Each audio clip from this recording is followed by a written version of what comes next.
Nicholeen Peck is a mother, grandmother, and worldwide family advocate known for her calm, principle based parenting approach, a former foster parent and author of 11 books, including Parenting a House United. She has taught families across 6 continents and was featured in a BBC documentary that showed her success transforming troubled teens. Nicholeen is also a podcaster, YouTuber, state legislator, and president of the Worldwide Organization for Women. Hi, everybody. Welcome back to Born to Lead. We are so excited that you are with us, taking your time to listen to what we have to share today about empowering you to be a leader on the everyday. I'm Connie Sokol, your host, and this is, Madison Lattin. and we are so thrilled today to have our guest, Nicholeen Peck. Nicholeen, thank you so much for taking time with us today. Yeah, I'm excited to be with you. What a power group. We're thrilled. We're going to be sharing leadership, real time lessons, and life experiences. So strap in. And on a personal note, I actually was an intern for Nicholeen this last year at the Utah State Capitol, and I have learned so much from her. She is an incredible leader, and she actually took me to the United Nations with her. And I was able to see how she was able to communicate diplomatically. She's able to deal with all these high profile people, be in high pressure situations, and she was able to keep her calm. And I think these are incredible skills to learn, and that we actually want to hit on some of those skills today. So, Nicholeen, with you being a state legislator and going to the United Nations, how do you communicate diplomatically when you're in a difficult situation? Honestly, it does take practice. And I do believe in deliberate, good civil discourse. I think that holds the communities together. I think it helps us to preserve our freedom, but I think it helps us also to be understood when we have differing of an opinion. So there's always going to be people who have different opinions. And I think one thing that people who start advocacy work make the mistake of is thinking that they're going to go in and they're going to state an opinion and everybody's going to agree because they're going to be like, it's true, right? It's true. So surely everyone will agree. Well, some people have different experiences. Some people look through a completely different lens. Like some people might look through a religious or God lens. Other people might look through a family lens. Other people might look through a certain lens of maybe a certain academic, like, oh, a psychology lens or an education lens or whatever. There's going to be all these different lenses that people look through. And there's different influencers and people who are steering conversations in all of these lenses, in all of these camps. And so, even though you think you found a truth in one place that you think should be universal, you have to find the truth in the other person's lens. Otherwise, they're not going to be able to understand it. And so, one thing that I do is I try to see where we have common ground because we do have some common ground with just about everybody because we're human. One time I was at the United Nations. This was early on. I remember we were handing out these yellow bags that said something about family on them, which a lot of people don't know this, but at the United Nations, there are some people who are very antagonist about the word family. They think that it's a dirty word, a bad word, that somehow it excludes some people. When it's funny to me because I'm like, we're all part of families, right? And so you'd think you could unify on that, but actually, no, they don't want to unify on that. And so here I am standing in this security check line. I'm holding all these yellow bags because I'm planning on handing them out to people to get them excited to come to this side event that we were doing related to family. And there was this woman who was behind me in line. And I thought, oh, I haven't talked to her. And I'm just standing here. So I turned around and I said, oh, hey, do you want one of these bags? There's an event about the family. And so I went to hand it to her. And she looked at me and she had this scowl that came over her face. And she's like, I'm the opposition. It was like, how dare you talk to me? Like, we're supposed to be enemies, right? And so I just looked at her and I said, you know what?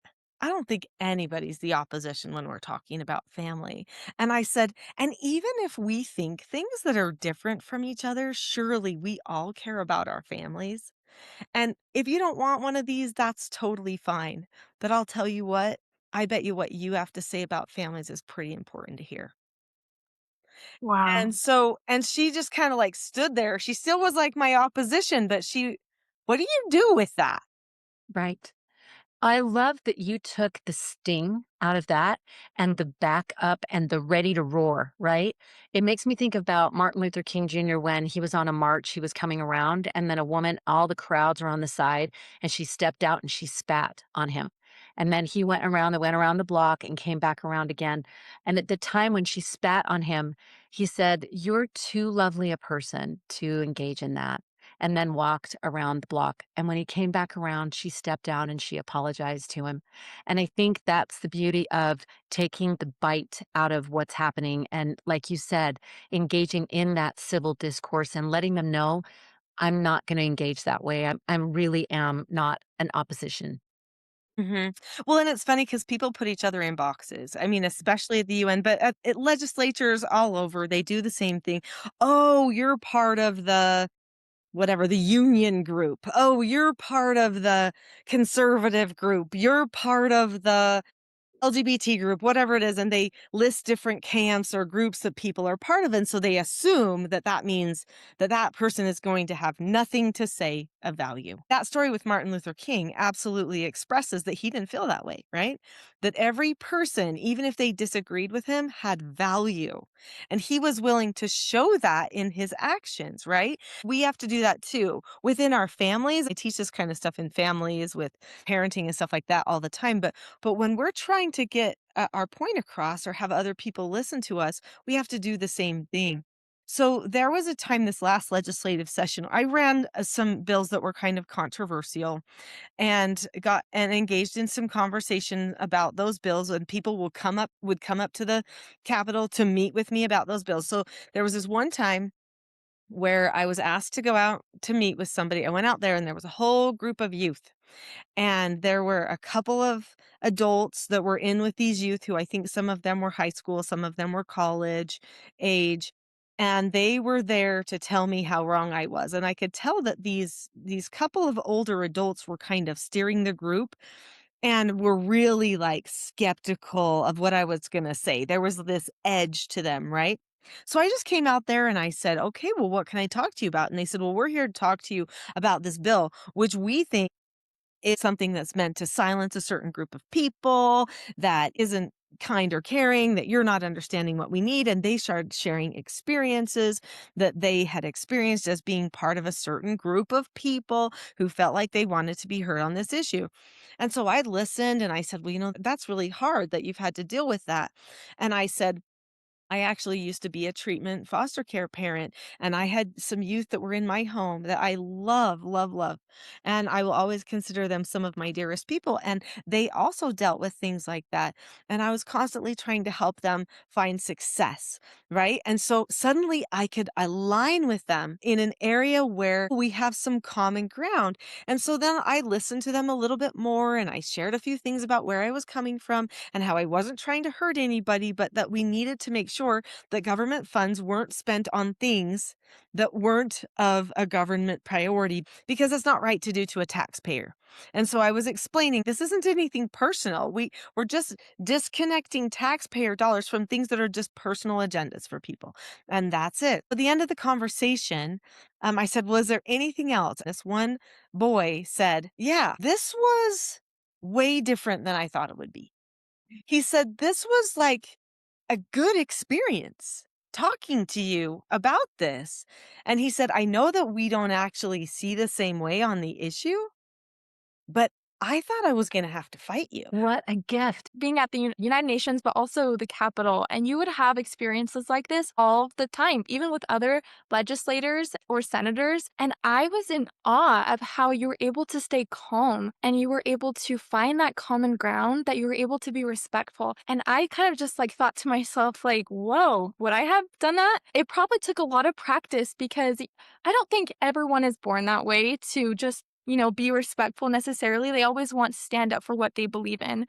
So, to our everyday listeners, how would you teach them to be respectful, to kind of control themselves, to find that common ground, but also stand up for what you know to be true? Yeah. Okay. So, Maddie, I don't know if you remember. I don't know how you could forget because you spent I don't know how many hours and days trying to coordinate this for me. But I set up meetings with all the senators, remember? Because I'm in the House of Representatives. And so I'm going in new and I'm like, okay, you know what? These senators I don't know as well as I know the House members. And I'm going to be knowing the House members better because I'm going to be with them in the same room every day doing all this stuff. But the Senate, they're kind of far away in a different area and you don't talk to them as much, but they also have to like your bills and in order for it to go anywhere. Yeah. Right. And so I told Maddie, please set me up an appointment with every senator. And I think some of the senators were like, okay, like a little skeptical, like nobody does that. I think I was the only legislator that decided to go meet with every single senator in that body. But it was because I wanted to understand them. I wanted to see how they tick. Because how can I talk to them about anything if I don't understand them? How can Wow. I get them to understand me if I don't understand them, right? So then, when they even had to oppose me on some bills, I could at least say, I think I know why, though, because this bill relates to education. This person has a connection with education in this way, and they're probably hearing from people about that have a concern. And so they maybe just can't get there. But I can give them the benefit of the doubt and not be angry and just move on to the next person and talk to the next person. And it's okay. So getting to know them, I mean, there's really the Stephen Covey principle, right? Seek to understand. I was just thinking that. Yes. Yeah, then to be understood. Okay, so this is a big one. But there's also a skill that I actually teach people how to teach their children, but it's an adult skill. Okay, and everyone should know it, but we don't actually learn it anymore in our society. It's very rare if people learn this skill. And it also would ruin all of the drama online. So, of course, nobody wants to learn it because it would make it so that we don't have all the fireworks happening on our social media pages. Anyway, this skill is called disagreeing appropriately. And so, and I taught it to my children, I taught it to my foster children. And that's, in almost every book that I write about parenting, I always mention that skill and how important it is because it's the gateway skill to self government. If you are not in control of yourself, if you are not governed, you will not be calm. If you don't know what to say and how to get your point across, you're going to go to the wrong part of your brain. You'll go to your stress brain and it'll all come out wrong. Every time. You might sometimes nail it with some ouchy statement, some dart that you throw out of your mouth, but most of the time you'll just feel like, "Oh," afterward, like, "That was a wreck." Oh, and the media will pick up on all the bad things that you said because you said them with emotion in your voice. These are the steps to the skill. So you look at the person or the situation. Are you being interviewed by the media? Are you talking to a legislator? Are you talking to your parents or your in-laws? Whatever. It doesn't matter. Okay, your spouse. You look at the person or the situation. You keep a calm face, voice, and body. So sometimes that means you have to understand how to get yourself calm. I have a whole free calm parenting toolkit that could work for anybody on my website that helps with that. But you have to get yourself to calm first. So what does it mean to be calm for you? So you keep a calm face, a calm voice, calm body. That means you're in the front brain. Then you say that you understand the other person's point of view. So you say, okay, I understand that you really care about making sure that this marginalized population is not overlooked. Right? So now you know, okay, I understand you. You don't have to tell me that piece anymore. And sometimes you can say that before they even get to very much of it because you just know that's why they're there. Right. So then you can say that. And then you say your point of view. But one thing I want you to understand is, and then you share your point of view, and then you listen to what they have to say. If any more discussion happens because of that, because you may have to do that piece again and again and again throughout the conversation. But then at the end, they either accept your point of view or they don't, but you can't control it. Now, I'll say that sometimes there are some powerful statements that come in these moments. When I was talking to a group, this was a group of teachers, and I'm just going to be really vulnerable. Okay. So, there was a group of teachers, they were mad about a bill. It wasn't my bill, it was somebody else's bill that says that you couldn't fly certain flags and have certain insignia in your classroom because it's pushing a certain worldview. So this group of teachers came to me, and one teacher in the group brought up that bill because he was mad about it. And he's like, "Well, what about that bill? And where are you at with that bill?" And he was, upset. And he said, "Our students need a safe place." And I looked at him and I said, "You know what? I also want safety for the students. I'm glad that we can agree on that. I said, I am in favor of that bill. That may not make you happy, but if we put stickers, signs, or flags on some people's classroom to say that this place is safe, then what we are saying is every other teacher is not safe. And I am not willing to do that. I said because all of our teachers love the students, not just the ones who put certain flags or stickers out. And he couldn't say anything to that. He was still mad, but he was stuck. But you know what? All the other teachers in the group, I wasn't speaking for him per se. I did seek to understand him and then I shared my point of view, but I was speaking for that whole other group of people. And that's another thing you got to remember. Whenever you're talking to someone, you're not just talking to that one person. It's easy to get stuck in a debate with one person and forget anybody else is there. That is a problem. You've got to keep your eyes open. So here I am in a group of like 10 teachers. Well, at that point, those other 10 teachers all were like, hmm. Some of them were probably like, she's got our back because I don't want to fly that flag. That's not what I stand for, right? And I don't think it should be that way at school. And other ones might be wanting to fly the flag and go, I hadn't thought of that, right? Yes. Or something like that. And so what you say should make sense and it should advocate for other people and should show love. I love this so much because it's reasonable, right? It's being able to be logical, reasonable, and still have compassion. And it really lends itself to we really wanted to know more about, especially for the young adult generation. But this matches for the moms too, is when you get in those situations, how can you remain articulate? When you're in high pressure, high intense, or like when she was going to the UN and my daughter Chelsea went and spoke at that same UN, what are some things that some tools that these students can use, not just to stay calm, but to be confident in how they speak? Because sometimes if someone's coming at you with an opinion, an agenda, you can start shrinking and feeling like, oh, I don't think I can say what I was going to say. So how can you help these young adults maybe have some tips or tools to be able to stand in that space or confidence? Okay, so Connie and Maddie, I am unapologetically a God fearing, God loving woman. Okay.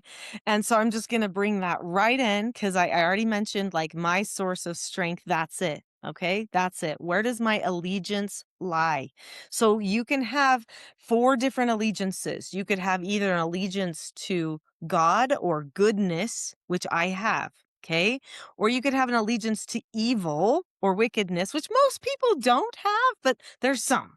Okay, there's some that do, and I think in this day and age we're seeing like that person really gave their whole soul to Satan or something. And then you can have an allegiance to others. Oh, I just want other people to feel good. If they feel good, I have value. Or you could have an allegiance to self. Okay, which is how do I look to other people? What power do I get? What do I get out of it? Am I going to be elected again? I am here with a job to do. I am trying to bring some goodness to it. And if I don't get elected again, then I don't. But at the end of the day, I have to hold my head high. Okay. So I know who I follow and why I'm in the game. And that's because my allegiance is to God. So when we're talking about things that we can say, because that's the question that you're asking, what can you say? What can you think? Okay. So in the moment, always think front brain, front brain, front brain. Okay. So, like, your front brain is where you hook all your pieces together. Your midbrain, you're going emotional. Your back brain, you've got maybe 10% ability to think. So, you can't get stressed. That is important. If you get stressed, you will get sucked in. And there are certain behaviors that actually lead to a more incited or stressed brain, even if you don't feel stressed. So, just another UN example. Okay. A number of years ago, and it's been a long time now. When I first started going to the UN, there was a demonstration that was going to be done by a group of people that I completely align with, okay? They were demonstrating at a certain office that was doing some really bad things to children, and I agreed that that office needs to know that people don't agree with what they're doing and that there needed to be something that might make the news, okay? So I was part of the demonstration. I had a sign and we're walking on the street and whatever. And everyone in the demonstration that kept getting the microphone as they were talking were like yelling and screaming and everything. And I never planned on saying anything, okay? The leader of the demonstration, who, oh my goodness, is such a God fearing, beautiful woman. She said, Nicholeen, will you speak to us? And it was like, right then, put the microphone in your face. And I'm walking around chanting with all the people. And so my behavior was not calm at the time, even Right. though it's not like I was really fuming. And so this is a moment I'm ashamed of. And she was probably thinking, this is getting a little out of control. We need Nicholeen because it'll be calmer and she'll be calm. But no, I'm in here listening to these people yell and I'm walking around and getting caught up in it. They hand me the microphone and I just started repeating and saying in aggressive ways things that kind of had already been said. And while I was saying it, I was like in my head, what are you doing? And afterward, I felt terrible about it. I felt like I had my moment when I could have been the calm in the storm that made it so that this message meant more than it did. And I missed it. I missed it because I got caught up. And so here's the thing, you can't get caught up. Mhm. Okay. Yeah. If you're going to have something to say, do not get caught up in what's on the news or what's on the social media or your own emotional stuff. You cannot. You have to know what the calm feels like. You have to know what it feels like when you're in the front brain. You have to know. If you do not feel that calm that's in you at that time, and you know it's time to say something or it's soon going to be time to say something because you're listening to them, that is the moment where you just pray, sister. You pray. And you pray to get yourself in front brain and you just ask God, I need you to put my chemicals in alignment here, God. Put me into front brain. What do I need to see that others do not see? Help me hear what others do not hear. Help me say the things that you would have me say. And when I ask for his help, I say, help me to know the things to say and the things not to say. And I say, bless me with the sword of the Spirit, that I will be able to touch the hearts with the words that I say. And you know what, God, I'm not going to invest in what I think and in my own logic. I am going to just be your instrument. And I just turn myself over and I say, I dedicate this to you. And I will just say it in my head as I'm walking to a speech or even sometimes right as somebody's coming up to talk to me. Okay, Lord, I'm yours. I will say what you want me to say because I don't always know everything. Yeah. You Yeah. can't. Yeah. Yeah, I mean, study, study, study, study. But at the end of the day, the people who are good in these conversations are the ones who have their allegiance sure. We're hearing a lot of incredible things that confidence is so important to have, especially confidence in what you believe, but also to be self aware of how we're speaking, how it may come across to others, and that we need to better understand where other people are coming from so we can make those common ground moments and we can understand them so we can confidently state our opinion and help them see that.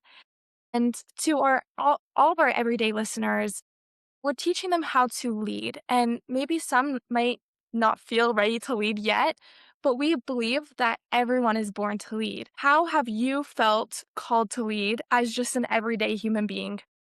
I'm glad you said that because I am an everyday human being. Like, you can read the bio and watch the YouTubes and all the things, but at the end of the day, what did I put at the beginning of the bio? Mother, grandmother. I'm just a lady.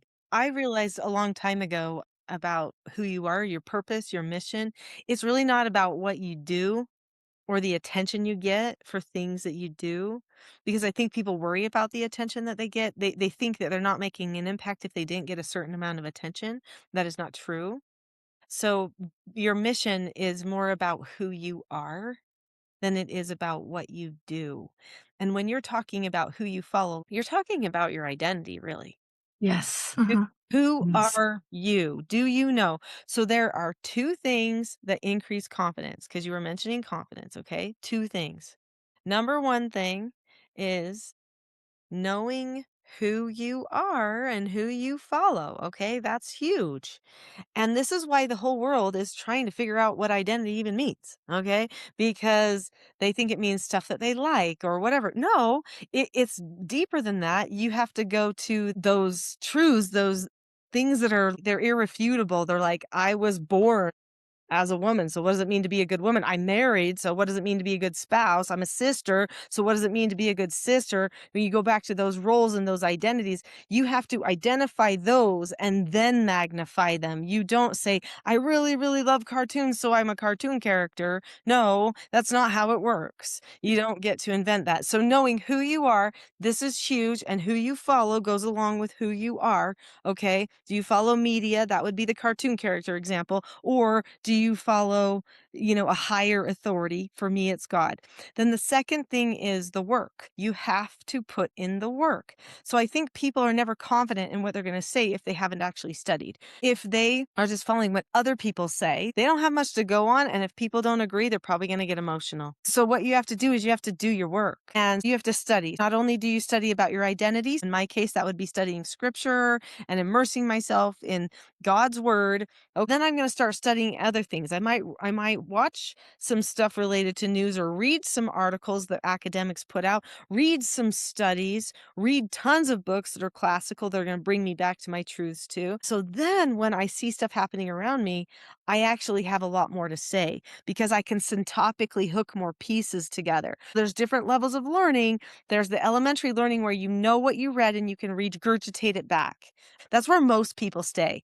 And they're never confident when they're there because they have to wait for somebody else to give them another talking point to say. If you can get to a higher level of learning where you learn this, and then you can syntopically put it together, you will always feel like you have something to contribute and that you are a valid part of the conversation. So the work and the identity are huge. What does the regular person, Nicholeen Peck, do? She focuses on knowing who she is, reading her scriptures, saying her prayers. I mean, like these little basic answers, right? But doing those things and then also just being a constant student. And then the other thing I do is in the moments where I feel like, oh, it's nervous to go talk to the people, then I tell myself right then, that means you need to go talk to the people. So I practice talking to the people. And I had to do that a lot before I felt like I was really, really good at that. I have just one thing on prayer and on scripture. I was just speaking at Harvard this last week. At a big symposium. They asked me to come in and speak about some educational issues. And I was sitting at dinner with this guy, never met him before in my life. And we were talking about things, and he started pushing with me on what I felt the purpose of all these different things were. And then I started basically just saying, well, this is what I think. And he's like, well, why? And I said, listen, for me, it comes back to God. I spend time in my scriptures every single day, if I can, up to an hour or two a day, trying to read God's word. And this man, who was a lot older than me, he's like, are you kidding me every day?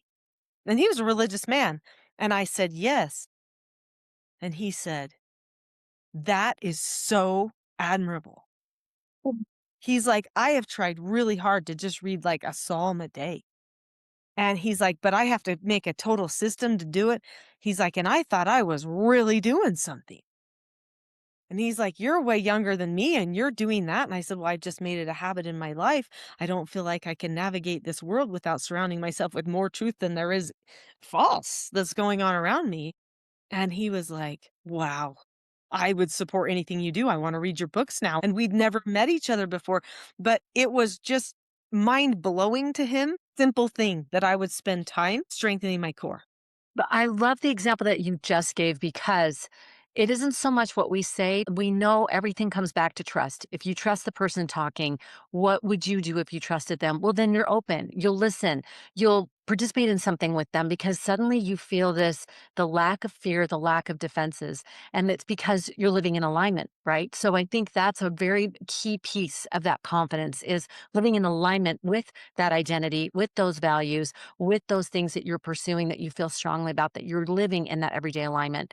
I wish we could talk for another hour. Nicolene, this is so fantastic. And we're hoping listeners have gotten some beautiful pieces and some principles that you can take home. I know I personally love, you talked about really seeing people and then the way to get to calm, that you start with the calm, you look at the person, stay in that front brain, and then be able to say, I understand, then be able to state your own feeling or belief that I would assume you wrap it up with, I really appreciate your time. I appreciate the time that we've had together to be able to share this. I've learned so much. Being able to have that common ground. So, we've talked about some really key pieces today. We hope that you got something great. If so, please post it below. You can go on our Instagram, Born to Lead, or you can DM us and let us know, and then we'd love to share it. But we'd love to know what you're actually getting and then how you're applying it in everyday situations. And I know people are going to want to know more about how to reach you and how to find you. Nicholeen, what's the best way for them to reach you? I mean, there's a lot of different things legislatively you can reach me, but I will say that probably going to teachingselfgovernment.com, there's a lot of information there. I know a lot of it relates to parenting, but there's some contact there, and you can contact me through that website. You can find me on social, right? I'm on Instagram, so go there. I'm on Facebook. I am on Twitter. That's perfect. And that's exactly what they'll need to know. I know they're going to want to get more information. Thank you so much for being with us today. This has been so enlightening and so insightful. And next time, knowing that you are born to lead, how will you live to lead for him?